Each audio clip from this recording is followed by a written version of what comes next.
집에서 우리는 다 아이들을 키워봐서 압니다. 청년들은 들어서 압니다. 아이들이 둘만 돼도 달라요. 하나 키울 땐 모르는데 둘 되면 부모로서 굉장히 겸손해지고 신기해집니다. 얼마나 다른지 모릅니다. 한 배에서 나왔나 맞나 싶을 정도로 다릅니다. 오늘 성경 본문에는 이렇게 정말 두 아들인데 굉장히 다른 아들에 대해서 예수님께서 말씀하십니다. 이 둘 다 참 예쁜 면도 있지만 또 부족한 면도 있었던 것 같습니다. 큰아들은 굉장히 싹싹해요. 그리고 아버지 앞에서 굉장히 순종적입니다. 근데 실제로는 말을 잘 안 들은 그런 아들입니다. 둘째 아들은 겉으로는 굉장히 퉁명스럽고 그리고 이 아비 앞에서도 이른바 버릇이 없어요. 막 합니다. 근데 속으로는 깊이가 있었던 그런 아들 둘에 대해서 예수님 말씀하십니다. 오늘 아버지가 두 아들에게 포도원에 가서 일을 하라, 포도원 가서 일하라 라고 하는 이 의미는 무엇입니까? 수학기입니다. 수학기의 의미예요. 부탁을 했더니 큰아들은 늘 하던 대로 예 아버지 하고 앞에서 공손하게 싹싹하게 대답을 합니다. 하지만 우리 다 알아요. 대답은 그렇게 잘했는데 실제로는 나가지 않았다라는 것입니다. 둘째 아들에게도 여러분 이걸 잘 보세요. 아들 둘이 아니라 포도원의 비유에서 비슷한 장면이 있었죠. 무엇입니까? 마태복음 13장인가요? 새벽에 나가서 포도원에서 일할 일꾼을 구해오고 또 나가서 주인이 구해오고 또 나가서 구해오고 정오에도 나가서 구해오는 그런 모습의 반대, 비교되는 모습입니다. 이제 구해오는 게 아니라 아들을 보내는데 둘째 아들에게도 또 부탁을 합니다. 포도원에 나가서 일을 해야 한다. 이 둘째 아들은 언제나 그렇듯이 퉁명스럽고 아주 버릇없고 무례하게 아버지 앞에 굽니다. 아빠 왜 매일 나만 일 시켜? 내가 아들이지 일하는 사람이야. 나 바다에 안 나가. 근데 이 둘째 아들은 시간이 조금 지난 후에 곰곰이 생각하다가 그러다가 웬일인지 포도원에 아버지 말대로 나갔더라 하는 것입니다.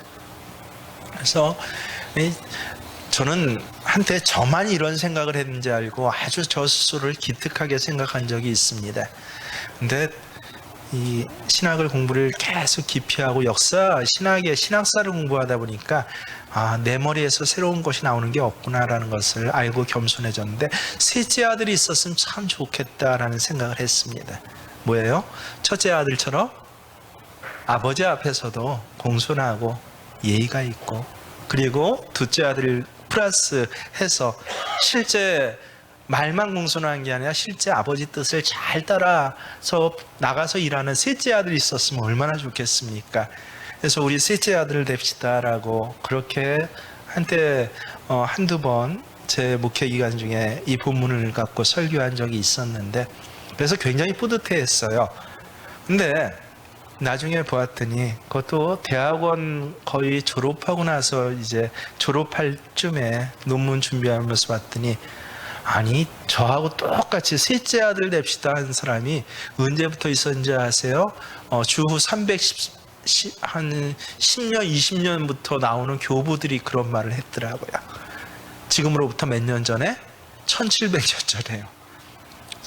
지금도 그렇죠. 셋째 아들과 같은 신앙 가졌으면 참 좋겠다. 근데 분명한 것은 무엇입니까? 그런 아들 없다라는 것이에요. 없습니다. 예수님께서 말씀하신 대로예요. 만약 있었으면 셋째 아들 예수님 얘기하셨을 것이에요. 근데 의인은 없나니 하나도 없습니다. 아버지의 마음에 정말 말도 온전하고 태도도 온전하고 행하는 것도 온전한 그런 아들은 없더라.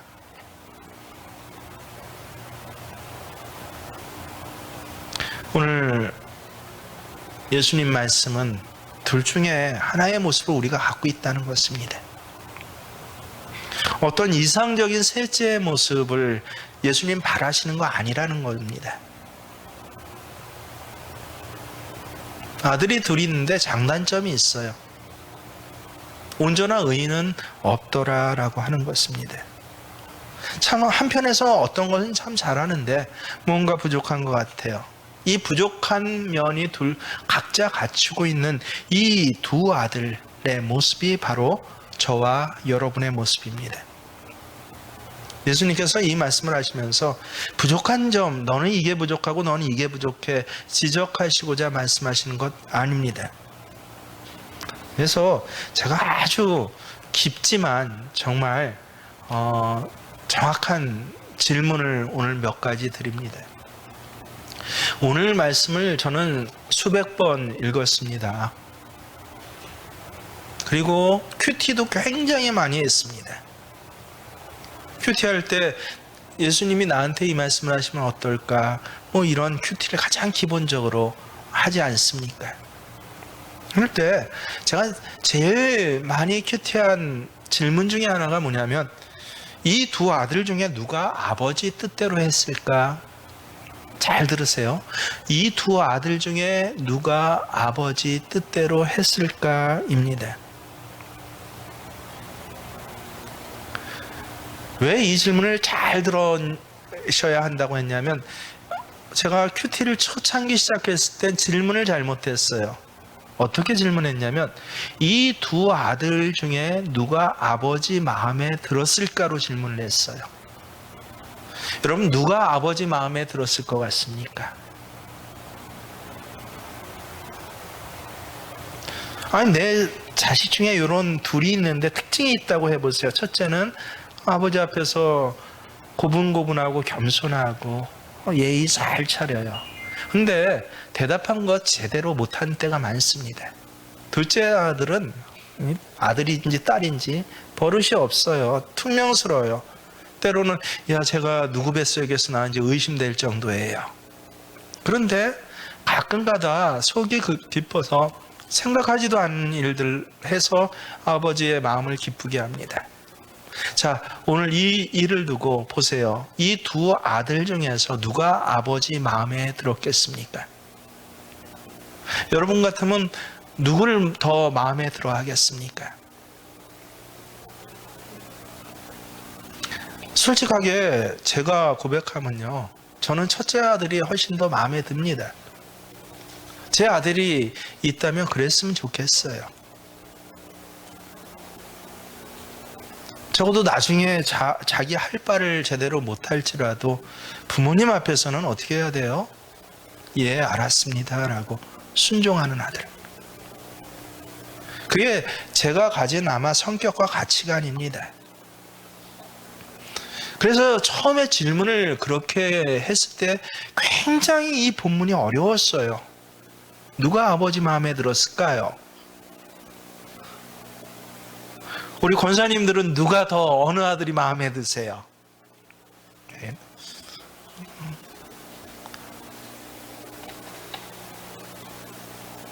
아마 저와 같은 성품을 가지신 분들은 첫째 아들이라고 할 거예요. 뭐 나중에 말을 듣든 안 듣든 아버지가 얘기하는데 뭐야 아버지 나 싫어하고 거기서 대꾸를 하고 아주 버릇없게 굴고 그런 아들을 여러분 마음에 드십니까? 저는 안 들어요. 그래서 이 본문을 처음에 질문을 잘못하니까 굉장히 어려웠어요. 누가 아버지 마음에 들었을까? 아니 답은 나와 있어요. 이미 둘째 아들이라고 하는데 아주 진실하게 솔직하게 누가 들었을까 했더니 전 첫째 아들이 더 좋아요. 그리고 제가 첫째 아들 같이 행동하려고 합니다. 근데 어느 날부터 질문을 다시 하게 됐어요. 성경을 계속 읽고 하면서 다시 질문이 들더라고요. 예수님이 물으셨어요. 질문을 저같이 잘못할 줄 알고 뭐라고 합니까? 예수님께서 뭐라고 하셔요? 함께 예수님의 질문 31절 말씀 함께 있습니다. 시작. 그 둘 중에 누가 아버지의 뜻대로 하였느냐? 여러분 아시겠습니까? 어떤 차이인지?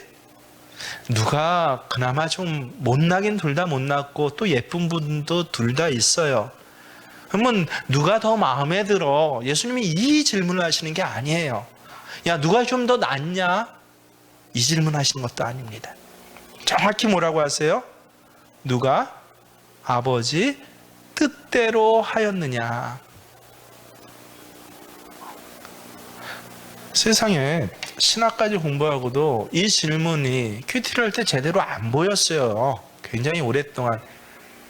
제가 이 질문을 다시 정확하게 하게 된 게 한 27쯤 됐을 때입니다. 그러니까 신학교에 들어가서 대학원에 다 수료하고 나서 이 질문이 다시 성경에 있는데도 안 보여요. 예수. 왜냐하면 제 생각으로 가득 차니까 야, 어느 아들이 더 착할까? 어느 아들이 더 좋을까? 우리는 어느 아들을 받아야 될까? 내 생각대로 하니까 예수님 말씀이 오해가 되었어요. 그래서 고민도 많이 했어요. 근데 다시 보니까 예수님이 정확히 어떻게 물어야 할지를 알려주세요. 어떻게 물어야 한다고요? 시작. 그 둘 중에 누가 아버지의 뜻대로 하였느냐? 여러분, 마음이 착하다 못하다 모자란 부분이 있다 없다의 그 얘기를 예수님 하시는 게 아니에요. 누가 좋다 안 좋다, 얘는 정이 안 가, 그 이야기를 하시는 게 아닙니다. 야, 내 성품에는 나하고 그래도 이 첫째 아들이 코드에 맞아, 혹은 아니야, 난 그래도 둘째 아들 같은 스타일이 좋더라, 이 얘기 하시는 거 아닙니다. 오늘 설교 제목하고 똑같아요. 그 둘 중에 누가 아버지의 뜻대로 했느냐라는 것입니다. 아버지가 밭에 가 했는데 결국은 누가 밭에 갔느냐 안 갔느냐의 이 문제이지 대답의 문제 아니라는 것이에요. 개인 취향의 문제가 아니라는 것입니다. 이 말씀이 왜 이렇게 저한테 큰 충격이고 중요했냐면요. 여러분, 이 말씀 참 재미있는 말씀이지만 사실은 굉장히 심각한 자리에서 하신 말씀입니다. 21장 보면요, 예수님께서 뭐 하신 다음에 하신 말씀이에요? 성전 입성하시고, 그리고 성전에서 이른바 장사치하고 상들을 다 둘러엎으시고 예수님이 폭력을 행하신 날이에요. 채찍을 만들어서, 그래서 상들을 들여엎으시고 사람들을 때렸대요. 그랬더니 그동안에 성전에 지배권을 갖고 있었던 제사장과 서기관들이 와서, 그래서 예수님한테 따져 묻는 장면이에요. 그때 해주신 말씀이에요, 이 비유가. 누가 무슨 권위로 당신이 무슨 권세가 있어서 감히 성전에서 이런 짓을 하냐고. 당신이 로마 병정이야? 당신이 랍비야? 당신이 제사장이야? 성전 앞에서 진행되는 일들이 있는데 무슨 권세로 감히 이런 짓을 하냐고. 바로 이 질문에 대한 예수님의 대답인 걸 생각하면 우리가 명확합니다. 그랬더니 예수님께서 뭐라고 그러세요? 세례 요한에 대한 예를 드세요. 그러니까 예수님은 우습게 보고, 그래서 권세를 갖고 절차를 갖고 그렇게 덤비는 이 사람들 앞에서 예수님 하시는 질문이 뭐예요? 무슨 권세를 가지고 내가 이 일을 하는지 너한테 알려줄게 하면서, 하지만 뭐 해야 알려줘? 너희가 먼저 대답해봐라. 세례 요한이 하는 일, 세례 요한이 온 것이 하나님의 뜻이냐 아니냐? 세례 요한은 당시에 BTS보다 더 인기 있는 스타였어요. 백성들의 아주 지지를 받는, 인기를 받는 스타였습니다. 누구도 하나, 여러분 BTS 누가 한번 욕했다 난리 나죠. 거의 매장이 되지 않습니까? 우스갯소리 방송 중에도 인기 있는 연예인들, BTS 같은 연예인들, 그 연예인에서 말 한마디 잘못하면 곧장 수정합니다. 이거 제가 말을 잘못했습니다라고요. 아주 이른바 자기 자리와 목이 달라나요. 왜 그래요? 아미 군단이라고, 우리 집안에도 이 아미 군단이 있는데, 이 사람들이 자기 개인이 한 연예인을 좋아할 뿐만 아니라 이 연예인에 대해서 부정적인 말을 하거나 건들면요, 가만 안 놔둬요. 마치 내가 당한 일처럼 일어납니다. 세례 요한이 예수님 당시에 그런 사람이었어요. 얼마나 인기가 있었는지 본인을 많은 사람이 따를 뿐만 아니라 누가 세례 요한에 대해서 부정적인 얘기를 한다? 그러면 백성들이 가만히 안 있습니다. 자, 이 배경을 보고 알고 나서 예수님 질문하는 거예요. 지금 제사장들에게, 관료들에게. 야, 세례 요한이 하는 일이 하나님으로부터 왔냐 아니냐, 너희가 대답해봐. 그러면 내가 무슨 권위를 갖고 이렇게 성전을 깨끗이 하는지 알려줄게 하신 거예요. 자, 제사장이 대답해야 되는데 아까 얘기했죠. 세례 요한은 제야 사람이에요. 제사장하고는 전혀 반대에 있는 사람, 어쩌면 눈의 가시입니다. 이 사람에게 세례 요한이 하는 일이 하나님께로부터 안 왔다라고 하면 어떻게 돼요? 아미들이 일어나는 거예요. 그게 너무너무 보여지고 두려워진 거예요. 그렇다고 하나님으로부터 와서 하나님의 일을 하는 거야 라고 하면 어떻게 돼요? 야, 세례 요한이 제사장들을 막 저기 하거든요. 이 독사의 자식들아. 그러면 세례 요한이 하는 말을 다 인정하는 거예요. 자기는 뭐가 돼요? 독사의 자식이 되는 거예요. 여러분, 우리는 독사의 자식을 갖다 그냥 뭐 평상시 욕이라고 생각하는데 이건 이스라엘 욕 중에 가장 끔찍한 저주입니다. 이스라엘은 스스로 선민이에요. 하나님 자식이라고 생각했어요. 그 독사라는 것은 이스라엘 뜻으로 뭐예요? 사탄이에요. 너는 사탄 자식이야 라고 하는 거예요.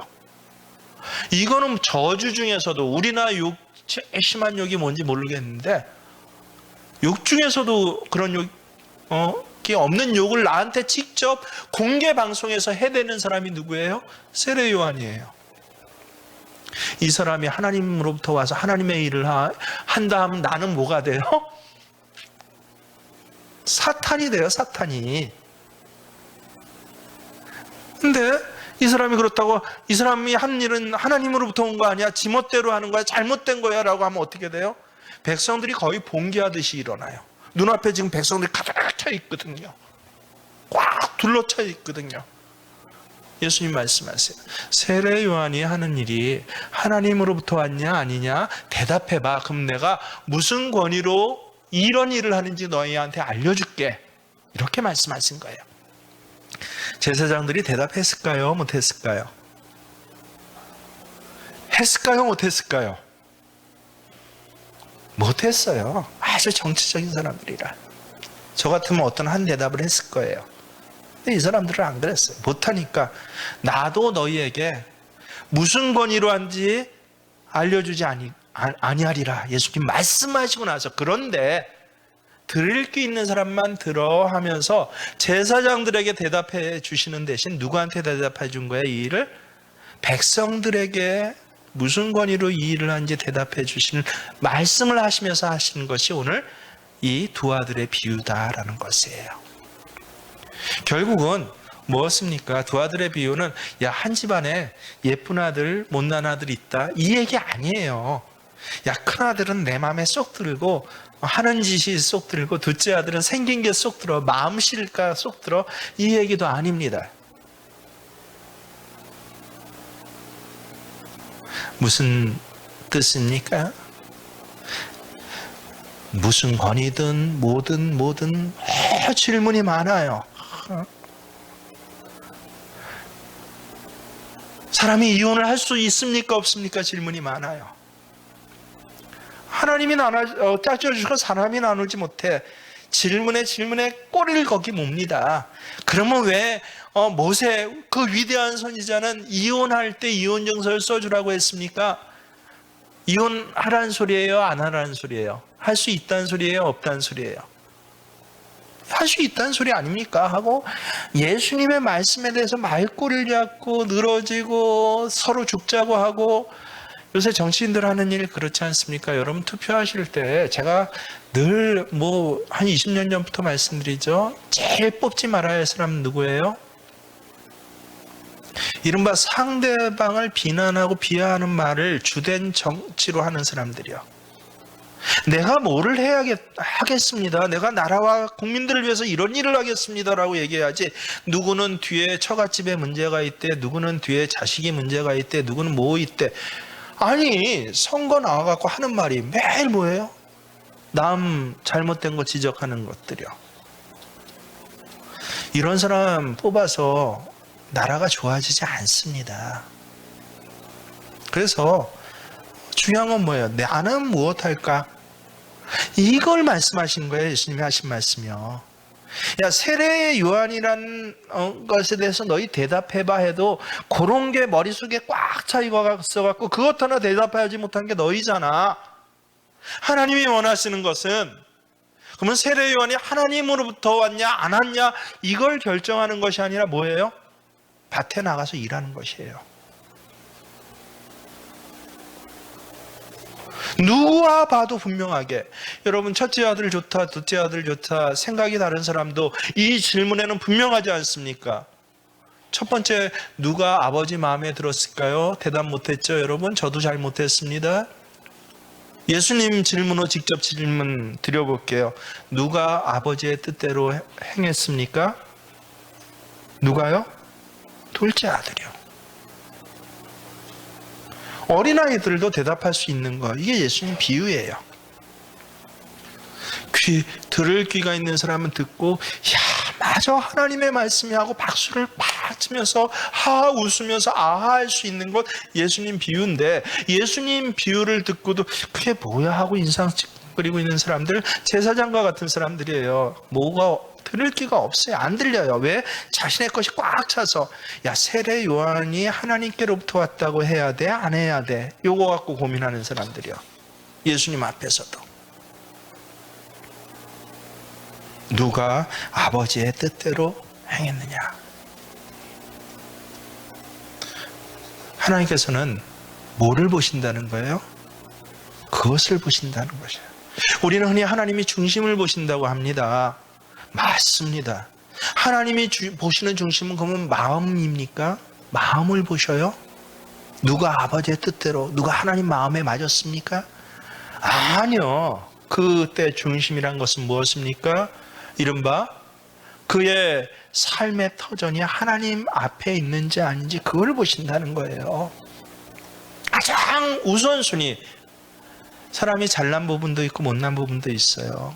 참 거룩하고 경건해 보이는 목사님이 하나님 앞에 정말 성도들이 다 본받을 정도로 거룩한 부분도 있고, 한편에서는 목사님이 그렇단 말이야 하고 깜짝 놀랄 정도로 못난 부분도 있습니다. 근데 중심을 보시는데 뭐를 보셔요? 잘난 부분 10개, 못난 부분 11개, 넌 마이너스야? 아니요. 그 중에서 가장 귀한 마음이 뭔지 그걸 보신다는 거예요. 귀한 첫 번째 우선순위와 삶의 태도가 뭔지를 보신다는 거예요. 다윗은 못난 부분 참 많았어요. 사울보다 훨씬 많았습니다. 여러분, 다윗이 악해지면 어디까지 악해질 수 있는지 아주 끔찍해서 머리가 흔들릴 정도입니다. 저는요. 성경 잘 모르는 다윗은 순수하고 소년 장군 다윗, 주일학교에부터 배운 사람 그게 꽉 차 있어요. 근데 실제 다윗이 한 일을 하나하나 분석하고 떠내보세요. 야, 얼마나 잔인한 일을 수행하는지 몰라요. 잔인할 때. 아니, 왕의 사위가 돼서 미갈이라는 왕 공주하고 결혼하기 위해서 무슨 짓을 저질러요? 사람 200명을 죽여갖고 포피를 잘라갖고 반지처럼 전리품처럼 왕한테 환심을 사기 위해서 바친 일을 합니다. 자기 장가 가려고 뭐 했어요? 사람 200명 죽였어요. 그게 다윗이에요.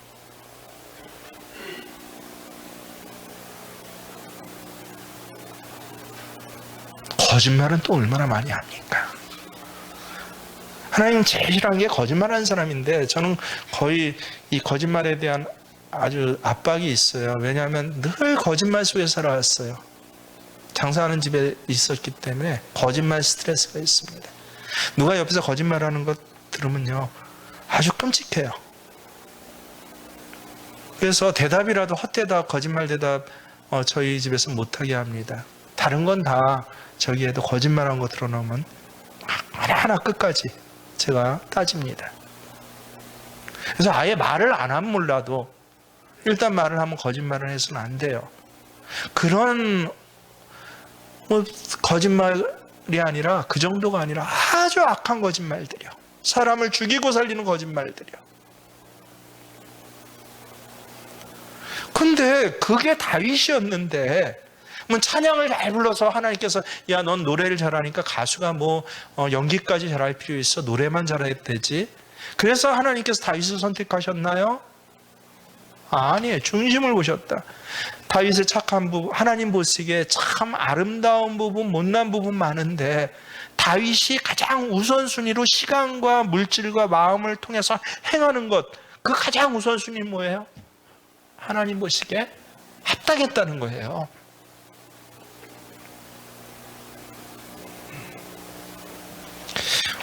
오늘 여러분도 그렇습니다.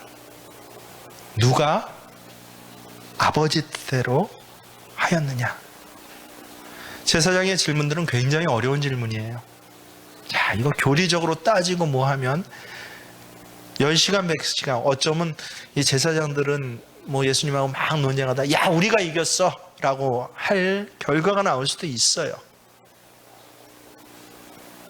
바로 그때 예수님께서 자, 그런 거 다 필요 없고 우리 식으로 하면 무슨 권위냐, 마패가 있어 없어 막 따지는데 다 필요 없고 딱 하나만 내가 얘기해 줄게.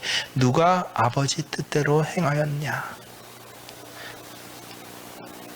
오늘 예수님의 말씀 앞에서 여러분 그동안 무엇이 여러분의 우선순위고 무엇이 내 신앙생활인데 그대로도 이 정도면 괜찮지 않아 라고 하셨습니까? 야, 나이 들고 몸 아픈데 그래도 요 정도 이렇게 내 기준을 가지셨습니까? 야, 요새 같은 시대에 주일날 예배 무릅쓰고 온통 주변에 희석 무릅쓰고 나오는 것만 해도 저기 하지 잘하셨어요. 바로 그런 분들에게 근데 예수님 말씀하셔요. 근데 잘하고 못한 부분 참 많은데 누가 아버지 뜻대로 하였느냐?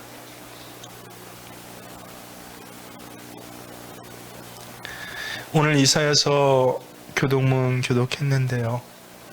여러분 이사야서 보면 이런 말씀이 있습니다. 요새 까먹고 하나님 뜻대로 순종하는 자에게 뭐가 있고 생명이 있고 그렇지 않은 자는 칼에 삼켜질 것이라 라는 그런 말씀이 있습니다. 첫째 아들, 둘째 아들 포도원에 나가고 싶었을까요? 안 나가고 싶었을까요? 둘 다 안 나가고 싶었어요. 제가 자식 때도 그랬습니다. 안 나가고 싶어요. 저희도 가게 장사를 오래 하느라 밤에 간혹 아버지가 자리를 비우실 때가 있어요. 어떻게 외부 활동을 한다든가 친인척들 경조사가 났다든가 그 큰 가게 셔터 문 닫고 유리문 닫고 여는 가게 아닙니다. 옛날 시장 가게들 있잖아요. 가방 입고 다 내놨다가 다 들여놓는데 문 여는데 1시간 반, 문 닫는데 1시간 걸리는 그런 가게입니다. 다 걸어야 되고.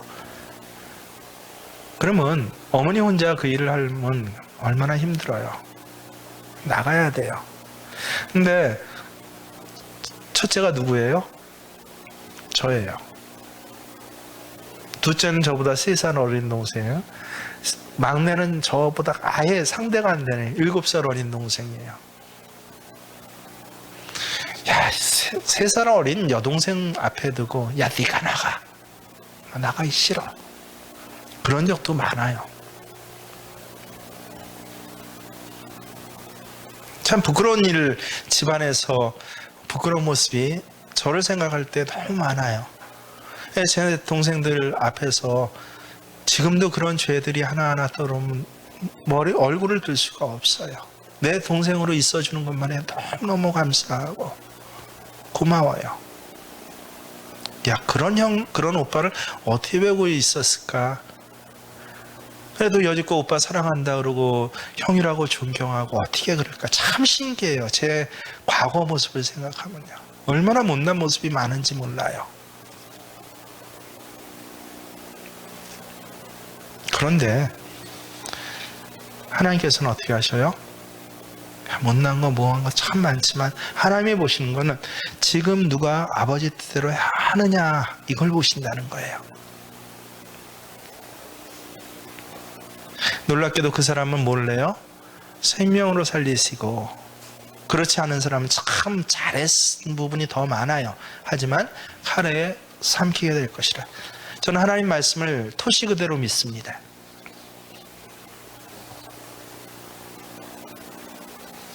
제가 세상에서 아무리 여러 자기 방식으로 잘났다고 해도 가장 우선순위요, 그것이 아버지 뜻대로 행하는 것에, 그것에 우선순위가 있지 않으면, 여러분 완벽하라는 소리 아닙니다.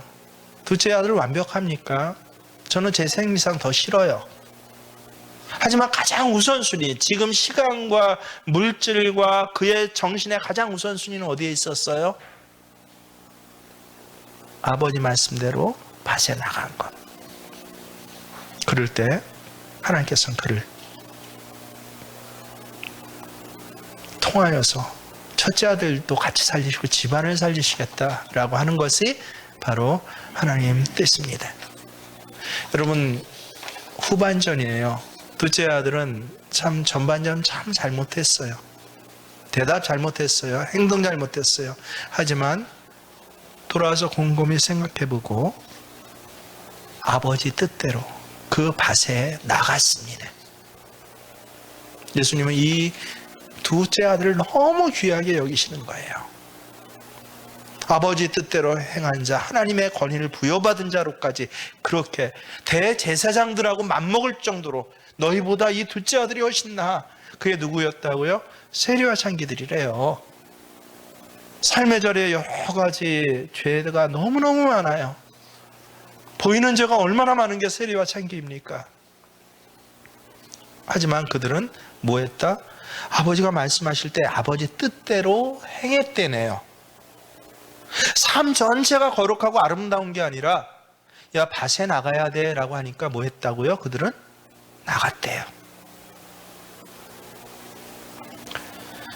이야기 시작하면서 이 말씀을 저희가 듣는 것은요, 바로 이것입니다.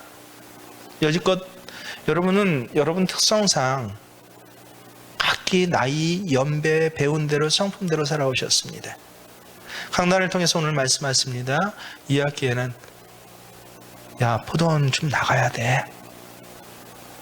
하나님 말씀하십니다. 어떻게 하시겠습니까? 누가 아버지 뜻대로 하였느냐? 하나님의 떨어진 명령 앞에서 순모임의 포도원, 새생명 축제의 포도원, 새벽 기도의 포도원, 날마다 기도하고 하나님 앞에 내 가정과 이 화천 땅을 위해서 기도하는 그 기도의 자리에 포도원은 나가시라고 말씀하십니다. 여러분 기억하십시오. 셋째 아들 없습니다. 우리는 첫째나 둘째 중에 하나일 것입니다. 그리고 정답은 이미 나와 있습니다.